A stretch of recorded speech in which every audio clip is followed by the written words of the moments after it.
गांव व शहर वालों को यह सूचना दी जा रही है, यदि आपका बच्चा स्टूडेंट है, यदि गांव से कुछ दूर पर स्कूल है तो गार्जियन स्वयं बच्चे को स्कूल तक भेजने व लाने में साथ दें, अन्यथा आपके बच्चे के साथ बहुत बड़ी दुर्घटना हो सकती है।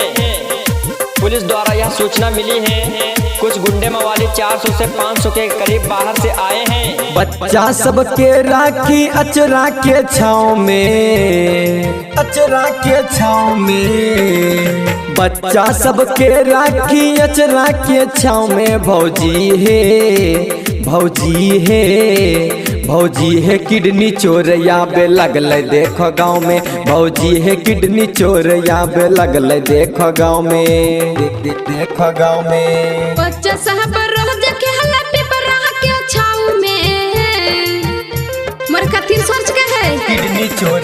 बच्चा साहब खेला चा पिपरा के छाव में। देवर जी झूठा हल्ला कर छो अपना गाँव में। देवर जी झूठा हल्ला कर छो अपना गाँव में। देवर जी झूठा हल्ला कर छो अपना गाँव में। जो कि ये टीम हर एरिया में पूरी तरह से फैल चुकी है और बच्चों को किडनैप किया जा रहा है तथा बच्चों के शरीर से किडनी और आंख तथा कलेजी जैसे अंग निकाल लिए जाते हैं। किडनी चोर याबे लगल देखो गाँव में। हर सहला कुछ न कुछ हो जाए छै हल्ला, सुना सुना पड़ल छै गली मोहल्ला, सुना सुना पड़ल छै गली मोहल्ला। बतिया प हमर कहरा विश्वास है, धियान में रखे ह तो छोड़ी ह ना हाथ है। बच्चा सब नहीं डरता भूतवा के नाव में। देवर जी झूठा हल्ला कर छो अपना गाँव में। देवर जी झूठा हल्ला कर छो अपना गाँव में। देवर जी झूठा हल्ला कर छो अपना गाँव में। ये गुंडे मवाली कई भेषों का रूप बनाकर आपके गांव तक शहर में आते हैं, जैसे कि इनके भेष ये बताए जा रहे हैं। फेरी का रूप, कबाड़ी का रूप, साधु का रूप और फकीर का रूप बनाकर आपके गांव पहुंचते हैं।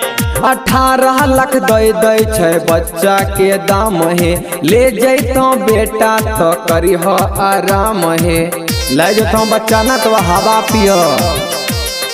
हम नहीं जानत रही देवर ऐसन बात हो, भगवान से दुआ करी दी हो न मुलाकात हो। पहले तो बोलत रहे भौजी तू ताव में। भौजी है, भौजी है, भौजी है किडनी चोर याबे लगल देखो गाँव में। भौजी है किडनी चोर याबे लगल देखो गाँव में। देवर जी झूठा हल्ला कर छो अपना गाँव में। देवर जी झूठा हल्ला कर छो अपना गाँव